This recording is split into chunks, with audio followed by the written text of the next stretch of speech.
오늘 우리가 함께 읽은 이 시편 23편은 굳이 제가 설명하지 않아도 여러분 너무 잘 아는 말씀입니다. 매년 성경 사이트에 이제 검색 순위를 이제 올리고 그걸 통계를 하게 되는데 항상 그때마다 10위 안에 드는 말씀이 오늘 시편 23편의 말씀입니다. 왜 그럴까요? 겉으로 보기 평안스럽고 우리의 마음을 따뜻하게 해주는 시인데요. 표현적으로 보면 매우 서정적인 목가시라고 할 수 있습니다. 왜냐하면은 푸른 풀밭, 쉴만한 물과 그리고 목자 그리고 양들, 우리는 이런 시어들을 볼 때 이런 그림을 떠오르게 되는데요. 보여주실까요? 실제적으로 이제 베들레헴에 보면 목자들이 아직도 들판에서 양을 키우고 있습니다. 이 다윗 자신도 바로 베들레헴에서 목동 생활, 목자 생활을 10년 넘게 했기 때문에 아마 이 시를 지었을 때 이러한 그림을 마음속에 분명히 새겼을 것이 확실하지요. 하지만 오늘 이 시는 그냥 목가적인 시, 서정적인 시에서 그치지 않습니다. 자신의 목자 생활을 기억을 하면서 그것을 소환하여서 자기의 인생을 돌아보고 그것을 가지고 비유를 하기 시작하는데요. 그렇다면은 다윗은 이 자기의 목자 생활을 가지고 자기의 인생을 비유하기를 뭐라고 얘기를 할까요? 1절에 보면 이렇게 고백을 하고 있습니다. 우리 같이 한번 읽어보도록 하지요. 시작. 여호와는 나의 목자시니 내게 부족함이 없다라고 이야기하고 있습니다. 이 부족함이 없다라는 말은 하세르라는 이 히브리어 단어인데 이것은 필요 혹은 부족 이런 뜻입니다. 그러니까 내가 내 인생 돌아봤더니 나는 부족한 게 없다, 결핍이 없다는 말입니다. 그래서 나는 이 결핍 없는 인생에 만족한다고 얘기했습니다. 그 이유가 무엇입니까? 바로 하나님이 계신다. 이렇게 하는 건데요. 그렇다면은 정말 다윗의 인생이 결핍이 없는 인생이었을까요? 정말 그는 자기 인생에 만족할 수밖에 없는 그런 만족스러운 인생이었을까요? 다음 그림을 보시면 여러분들 생각이 완전히 달라지십니다. 이 그림 한 번은 보셨을 것입니다. 게르치노라는 이 르네상스 작가가 그린 다윗을 공격하는 사울인데 보시다시피 죽음의 위기를 몇 번이나 겪은 것이 바로 다윗의 인생이었습니다. 그런데 이러한 다윗의 인생은 사울뿐만이 아니라 자기를 괴롭히는, 자기를 인정치 않은 수많은 일들이 있었습니다. 예를 들어볼까요? 어렸을 때는요, 가족의 인정을 받지 못했어요. 형들이 그를 무시했고 아버지도 그를 인정하지 않았습니다. 그러니까 멀리 나가서 목자 생활이나 시켰던 것이죠. 그가 컸을 때 결혼을 했습니다. 그렇다면은 행복한 단란한 부부 혹은 신혼생활을 했을까요? 그의 첫 아내였던 미갈은요, 그를 인정하지 않았습니다. 심지어 업신여기기까지 합니다. 말 그대로 그의 결혼 생활도 만족스럽지 않은 결핍 그 자체였습니다. 그렇다면 그 후에 아들을 낳고 딸을 낳아서 그는 단란한 행복한 생활을 했을까요? 여러분 아시는 것처럼 그가 나이가 들어서 늙었을 때 아들 압살롬, 가장 사랑하는 아들 압살롬이 그를 배반하고 쿠데타를 일으킵니다. 그리고는 목숨을 빼앗기 위해서 그를 쫓아오기까지 합니다. 그렇다면은 다윗의 인생은 부족함이 없는 인생이 아니라 결핍투성이, 결핍 그 자체의 인생이라고 할 수 있습니다. 여러분, 결핍은 우리에게 인생에 어떤 영향을 줄까요? 그냥 한두 번 있는 그 결핍은 그냥 지나칠 수 있겠지만 결핍이 반복되고 결핍이 계속 오래되다 보면 그것은 상처가 됩니다. 그런데 그 상처는 우리에게 어떻게 합니까? 우리의 인생을 망가뜨리게 돼요. 저는 이런 기형적인 행동들을 여러 곳에서 봤는데요. 제가 아는 한 사모님은 옷을 너무 화려하게 항상 입고 오는 겁니다. 그래서 신기해서 저분이 왜 저렇게 옷에 관심을 가지고 옷을 화려하게 입고 있는지 궁금했습니다. 전직을 살펴봤더니 이제 동대문에서 옷을 이제 파셨던 분이시라고 얘기 들었습니다. 그럼에도 불구하고 사모로서는 우리나라 정서에는 너무 화려한 옷을 입길래 제가 그 이유를 찾아봤더니 이분이 공부를 굉장히 원했는데 가정 형편이 어려워서 학교를 다 마치지를 못한 거예요. 그러니까 이제 마음속에 학력에 대한 결핍이 있는 거죠. 그것을 채우기 위해서 뭐를 입어요? 몸에 옷으로 이렇게 포장을 하고 단장을 하는 거죠. 이런 이야기들은 되게 많지요. 여러분 주변에서 돈 좋아하시는 분 다 있지만 돈에 집착하시는 분들 굉장히 많습니다. 한마디로 돈을 모으기만 하고 도대체 쓰지 않는 분을 여러분 주위에서 많이 보십니다. 제가 아는 한 분은 정말 일산에 엄청 큰 집이 있고 그리고 자산도 엄청 많은데 집에 화장실에 변기에 물을 안 두릅니다. 그래서 왜 물을 안 누르냐고 물어보니 한 번에 누르지 않고 몇 번을 본 다음에 물을 누른답니다. 100억이 넘는 자산가예요. 이런 일들이 어떻게 있나요? 살펴보면 어렸을 때 가난을 했고 그 가난이 결핍이 상처가 되고 그 상처가 마음에 남아서 삶을 그렇게 좀 기형적으로 만드는 거죠.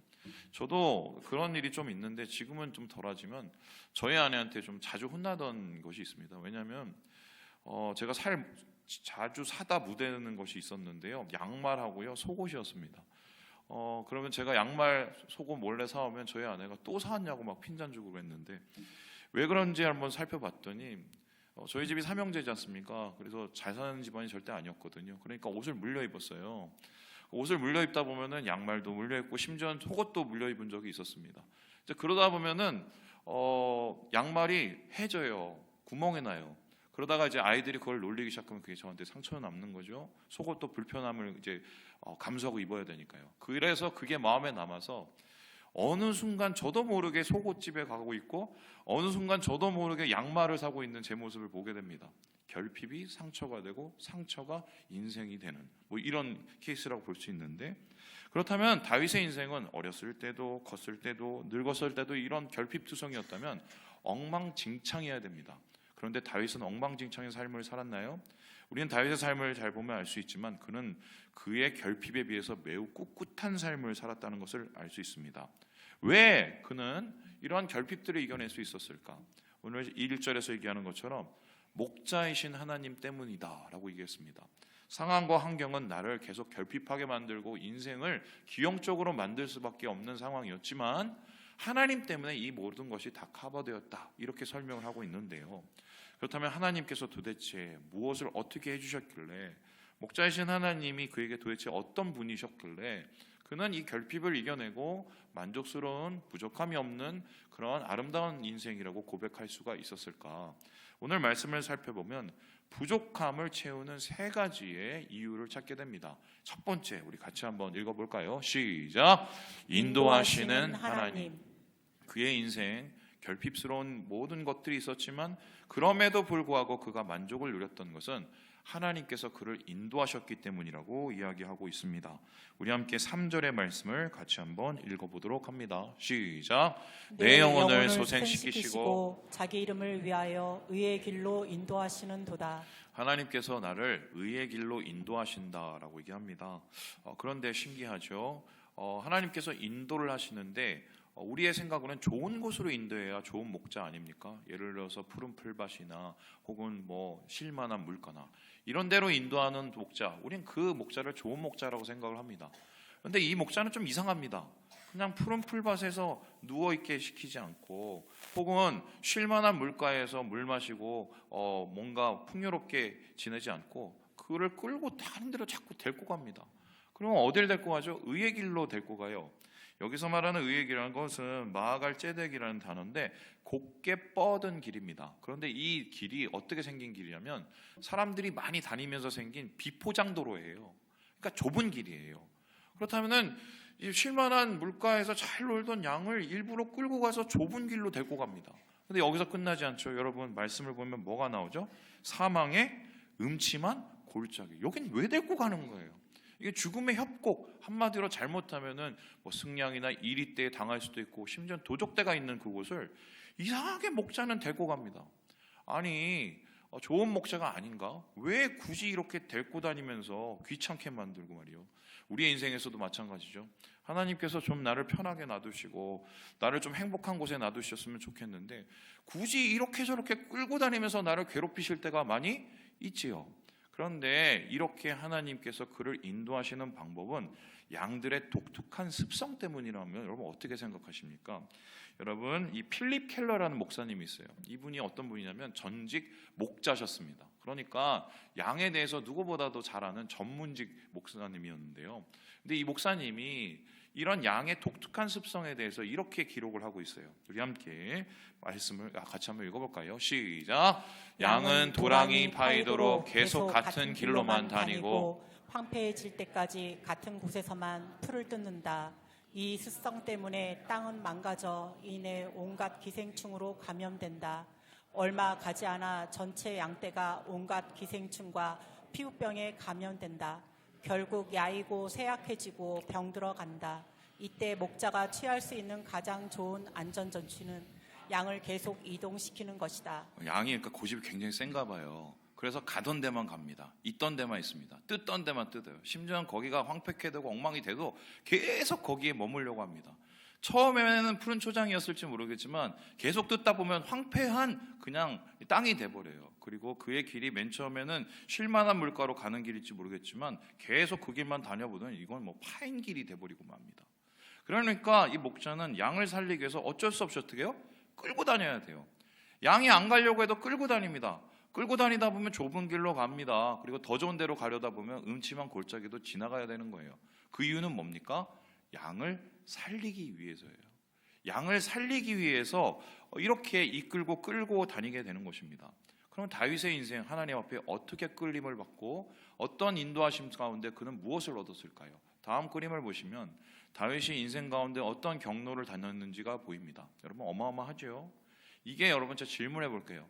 다윗이 돌아다니고 싶어서 돌아다녔을까요? 억지로 돌아다녔을까요? 억지로 돌아다녔어요. 왜요? 사울이 쫓아오죠. 적이 쫓아오죠. 억지로 도망다닌 겁니다. 이거는 한마디로 도피 경로예요. 그럼 원해서 다닌 게 아니에요. 사울 때문에 다니고 적 때문에 다녔지만 사실 이것은 누가 이끌어 주셨습니까? 하나님께서 일부러 끌고 다닌 겁니다. 편치 않은 인생을 10여 년을 삽니다. 그래서 질문했겠죠. 하나님, 저는 언제 좀 쉽니까? 하나님, 저는 언제 좀 마음이 편해집니까? 그런데 그 인생 끝에 다윗이 깨달은 게 있었어요. 이러한 어마어마한 하나님의 인도하심과 이끌고 감을 통해서 배운 게 세 가지가 있어요. 가진 게 세 가지가 있어요. 첫 번째는요, 사람을 얻었어요. 함께 도망치고 함께 위로가 필요한 사람들이 같이 다니면서 그를 지지하고 그와 함께 나라를 세우는 그의 사람들이 됩니다. 사람을 얻었어요. 두 번째로 이 이동 경로를 통해서 다윗이 얻은 건 뭐냐면, 여러분 보세요. 위에도 올라갔다가 아래 블레셋도 갔다가 모압도 갔다가 국제 감각을 익힙니다. 나중에 다윗이 왕이 되고 나서 이 전체적인 상황을 보고 나라를 이끌고 나라의 영역을 확장하게 된 이유도 이러한 이동하는 경력과 국제 감각을 익혔기 때문에 가능한 일이었어요. 뿐만 아니라 이러한 이동 경로를 통해서 다윗이 얻게 된 가장 중요한 게 있었어요. 뭡니까? 하나님이었습니다. 아무도 안 도와주거든요. 그래서 사망의 음침한 골짜기 속에서도 하나님이 도와주는 것을 경험하게 됩니다. 아, 이때도 사네. 이때도 내가 견딜 수 있네. 아, 다음에 이것을 가지고 내가 두려워하지 말아야지. 이것을 그가 배우게 된 것이에요. 그러니까 다닐 때는, 끌려다닐 때는 괴로워요. 돌아보니까 그게 나한테 다 유익인 인생이 된 거예요. 저도 인생 가운데 이런 경험을 진짜 많이 했는데, 제 개인적으로 이렇게 하나님 앞에 억지로 끌려간 게 군대와 나라가 끌고 갔죠. 미국 목회 생활이었어요. 돌아보면 정말 끔찍한 일이 정말 많았어요. 맨 처음에 군대를 갔더니 군악대를 갔는데 저희 부대에 저 혼자 대학생이었어요. 그랬더니 우리가 일하고 있었을 때 너는 저 캠퍼스에서 기타 치고 놀았지 이러면서 저를 화장실로 데려가서 그냥 3-4명이 돌아가면서 때렸습니다. 그게 제 처음 군대 생활이었어요. 나중에 턱까지 빠졌거든요. 교회 간다고 얻어맞았고. 그래서 제 인생을 그때 왜 여기를 저를 끌고 와서 그런 생각이었어요. 미국은 어떻습니까? 미국이 좋은 나라인 줄 알고 갔는데 막상 미국에서 목회를 했을 때 정말 이 목회자의 무덤이 뉴욕이라는 걸 제가 경험하고 목사님들이 정말 성자가 될 수밖에 없는 시스템을 제가 경험을 했어요. 그때 내가 이 목회를 계속해야 되는지 정말 심각한 고민에 빠졌던 적이 많습니다. 그런데요, 돌아보니까요, 저한테 진짜 필요했던 시기예요. 저를 목사 되게 만드시고 저를 낮추시고 제 모난 성격을 다듬으시고 제가 뭔가를 품게 하시고, 저 그런 시간 아니었으면 망난이 됐을걸요. 다윗의 인생도 끌려다니는 인생이었지만 불필요한 인도라고 생각했지만 돌아보니 거기에 하나님의 뜻이 있었던 거예요. 우리는 오늘 이 말씀 속에서 하나님을 이해하게 됩니다. 하나님이 우리를 이끄실 때는 다 그만한 이유가 있어요. 그때는 주님을 신뢰함으로 그 길을 걷다 보면 어느새인가 나를 채우시는, 부족함을 채우시는 하나님을 경험할 수 있다. 이것이 다윗이 처음 고백한 목자이신 하나님의 만족인 겁니다.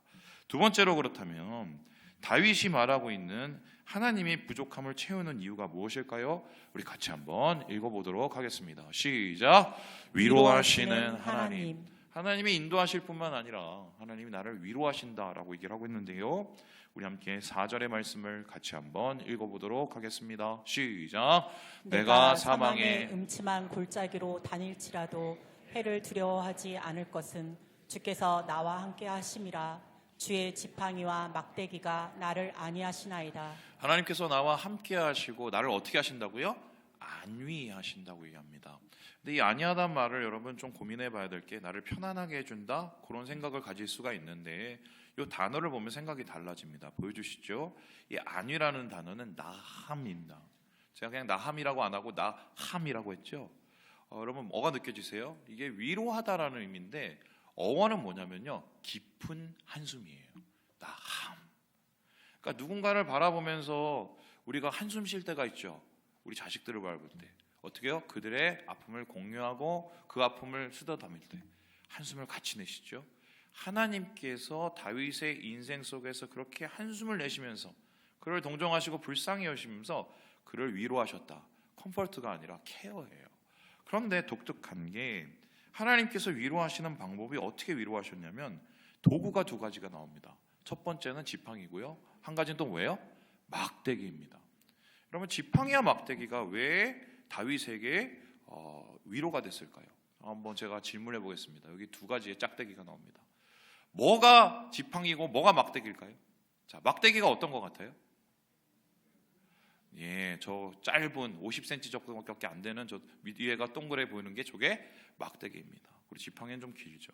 이건 올리브나무로 만들었는데 뿌리에서 올라오는 긴 가지를 가지고 만든 게 지팡이고, 그리고 이 가지에서 나온 이 굵은 가지를 가지고 만든 게 이게 막대기입니다. 그런데 이게 쓰임이 달랐어요. 지팡이는 어떻게 쓰였냐면은 양을 인도하고 그것을 가지고 일종의 기니까 이렇게 도와주는, 그리고 심지어 싸우는 도구도 되지요. 그런데 이 막대기는 어떤 역할이냐면 이거는 거의 공격형 무기인데, 예를 들어서 뭐 승냥이나 이럴 때가 오지 않습니까? 그럼 막대기를 어떻게 쓸까요? 던졌어요. 던져서 얻어맞아서 도망가게 만드는, 요게 이제 일종의 보호용 공격용 무기다 이렇게 볼 수가 있습니다. 요거로 양을 보호하시고 양을 지켜주셔서 그래서 안위한다라고 표현을 했나 보다 이렇게 생각하고 넘어가면 좋겠으나, 중요한 것은 이 도구가 단순히 승냥이 때나 이리 때 같은 그런 짐승에만 쓰이지는 않았다는 것입니다. 이것이 누구에게도 쓰였느냐? 양들에게도 쓰입니다. 양이 이렇게 쭉 가는데 말을 더럽게 안 들어요. 그리고 막 딴 데 가려고 그래요. 그럼 어떡합니까? 긴 지팡이를 가지고 양을 툭툭툭 쳐서 들어가게 만듭니다. 기분이 좋아요, 싫어요? 싫지요. 근데 이 양이 미쳤어요. 그럼 막 딴 데 뛰어갑니다. 그럼 어떻게 해요?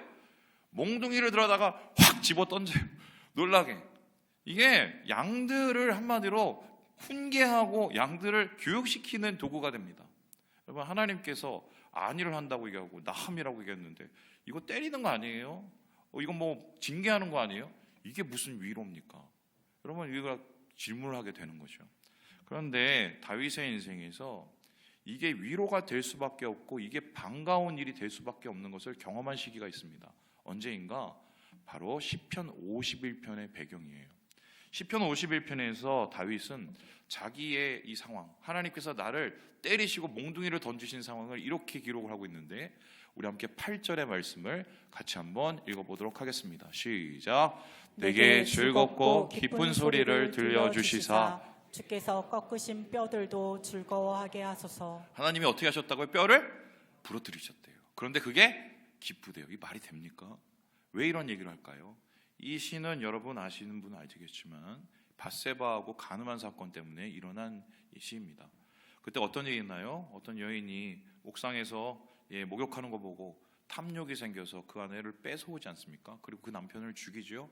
그리고는 부정적인 일을 해서 애를 낳습니다.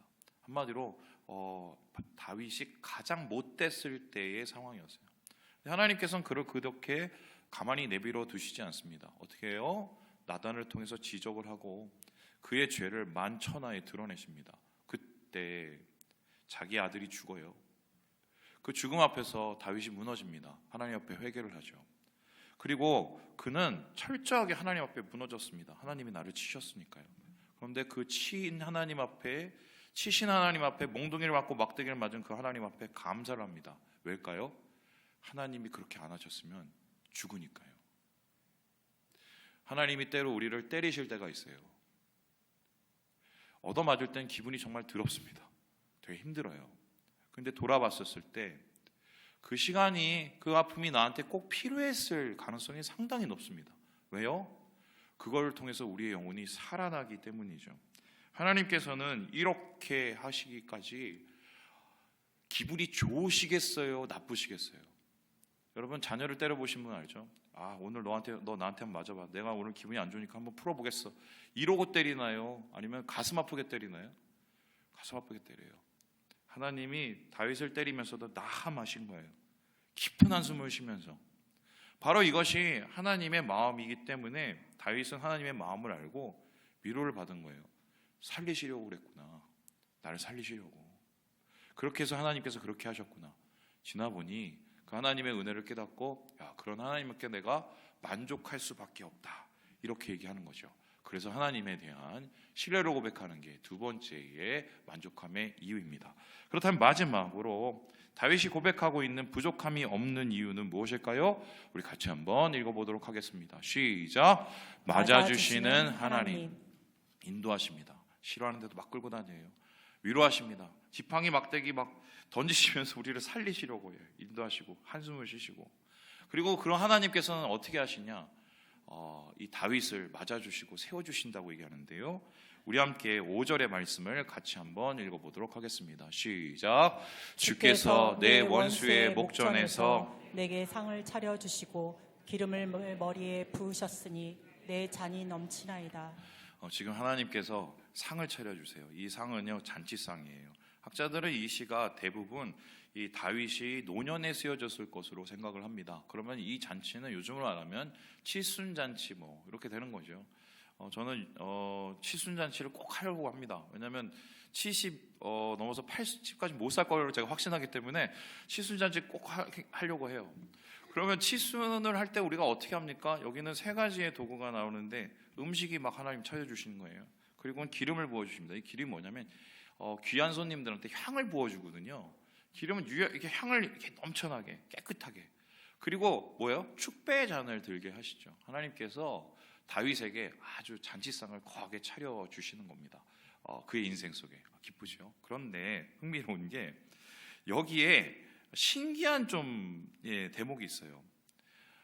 저는 칠순을 만일에 하게 된다면 말도 안 되는 얘기 좀 아니거든요. 절대로 제가 싫어하는 사람은 안 부를 겁니다. 명심하세요. 제가 좋아하는 사람은 부를 겁니다. 왜요? 기쁜 날이잖아요. 그렇죠? 얼마 살지도 모르는데, 그죠?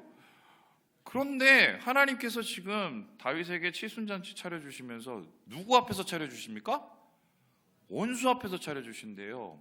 이 부분을 세번역에서는 더 자세하게 하고 있는데 우리 같이 한번 읽어볼까요? 시작. 주님께서는 내 원수들이 보는 앞에서 내게 잔치상을 차려주시고 내 머리에 기름 부으시어 나를 귀한 손님으로 맞아주시니 내 잔이 넘칩니다. 왜 하필이면 원수 앞에서 차려주실까요? 이유가 뭘까요? 이 잔치 왜 굳이 그들 앞에서? 학자들이 이걸 해결하기 위해서 이 동사의 시제를 살펴봅니다. 잔치상을 차려주신다는 이 동사가요, 미완료형인데요. 이게 무슨 소리냐면 과거에도 차려주셨고 현재에도 차려주고 계시고 미래에도 차려주셨을 것이다. 뭐 이런 얘기입니다. 그게 미완료형이에요. 그렇다면 어떤 의미가 되냐면 과거에 계속해서 다윗이 쫓김을 받지 않습니까? 업신여김을 당하죠. 그때 하나님께서 그 동굴에서 다윗이 울고 있을 때 어떻게 해요? 은혜의 잔치상을 영적으로 차려주시는 거예요. 야, 내가 널 존귀히 여기잖아. 내가 너 알잖아. 넌 나한테 최고잖아. 그러면서 위로를 받았다는 거예요. 그리고 미래의 어느 순간 내 인생에 닿는 그 끝에 하나님께서 원수들 앞에서 나를 존귀히 여겨주시고 잔치상을 차려주신대요. 진정한 복수죠. 복수는 그 사람을 망가뜨리는 게 아니라 내가 더 잘 되는 거예요. 하나님 앞에서 내가 더 인정을 받는데 하나님께서 다윗의 그 잔치상의 마지막 속에서 그를 높이시고 인정케 하시는 그러한 은혜를 주신다는 것을 뜻하는 거죠. 그래서요, 이러한 동일한 얘기를 가지고 시편 18편에 다윗은 이렇게 얘기를 하고 있는데 우리 같이 한번 48절을 읽어보도록 하죠. 시작. 주께서 나를 내 원수에게서 구조하시니 주께서 나를 대적하는 자들의 위에 나를 높이 드시고 나를 포악한 자에게서 건지시나이다. 예, 하나님께서 원수들 앞에서 그를 계속해서 위로하시고 높여주셨다는 겁니다. 그런데 이 18편의 부제가 뭐냐면요, 여호와께서 다윗을 그 모든 원수들의 손에서와 사울의 손에서 건져주신 날에 다윗이 이 노래의 말로 여호와께 아뢰어 이르되, 자기가 제일 하찮게 느껴졌을 때, 가치가 없게 느껴졌을 때, 구박당하고 사람들이 인정하지 않는 상황 속에서 가장 어려웠을 그때 하나님께서 그를 인정해 주시고 높여 주셔서 그걸로 버텼다는 겁니다. 그 하나님이 나를 맞아 주시고 나를 세워 주셔서 내 인생에 부족함이 없다고 고백을 하는 거예요. 저는 이제 작은 교회 목사였습니다. 저는 나중에 우리 교회가 얼마나 커질지는 잘 모르겠으나 계속 작은 교회 목사 마인드를 가지려고 노력할 겁니다. 왜냐하면 그때 여러 일들이 있었기 때문이에요. 좋은 일도 있었지만 나쁜 일이 생각보다 많이 있었습니다. 작은 교회인데 많은 분들이 왔다 가셨어요. 왔다 가셨을 때 그냥 왔다 가신 게 아니라 다 한마디씩 하고 가셨습니다. 그 한마디가 절대로 좋은 한마디들은 아니었습니다. 어느 날인가요, 한 분이 저를 찾아오시더니 그렇게 얘기를 하시더라고요. 목사님, 그래서 예, 목회를 잘 모르시죠? 그래서 예, 그랬더니 목회는 그렇게 하시면 안 돼요. 예. 참고로 저는 큰 교회에서 행정수석도 했고 미국 가서 목회도 해보고 중국에서도 사역해보고 경험이 생각보다 많거든요. 저도 알 만큼 알아요. 근데 저한테 목회를 그렇게 하시면 안 되는데요. 그래서 제가 그럼 목회를 어떻게 해야 됩니까? 그랬더니 이제 이분이 예전에 있었던 교회에 이렇게 했다는 걸 이렇게 얘기하시면서 그렇게 목회를 하라는 거예요. 저는 뭐 하고 싶지 않아서 뭐 안 하나요? 상황이 안 되니까 안 하지요. 근데 이제 그렇게 얘기하고 그러면 도와주시면 좋겠는데 말을 싸붙이고 막 그렇게 하시고 이런 분들 되게 많아요. 그리고 어떨 때는 한 분이 저한테 뼈아픈 한마디를 하고 가셨어요.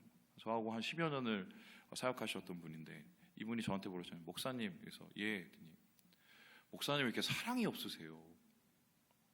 예. 저는 한다고 했는데 제가 T거든요. 그래도 F처럼 해보려고 되게 노력을 했는데 사랑이 없다는 말 제가 완전히 무너졌습니다. 그래서 죄송하다고 그랬어요. 집에 오는데 더럽더라고요. 때려치고 싶었어요, 진짜. 근데 신기한 게 그때부터였을 거예요. 이게 도대체 언제 어디서 나온 찬양인지 모르겠는데 제가 이 찬양 부르면서 이겨냈어요. 제가 여러분 앞에서 한번 불러보려고 하는데요. 예수 인도하셨네라는 찬양입니다.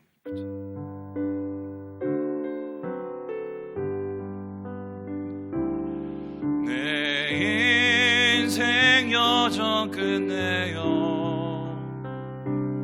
강 건너 언덕 이를 때 하늘문 향해 말하리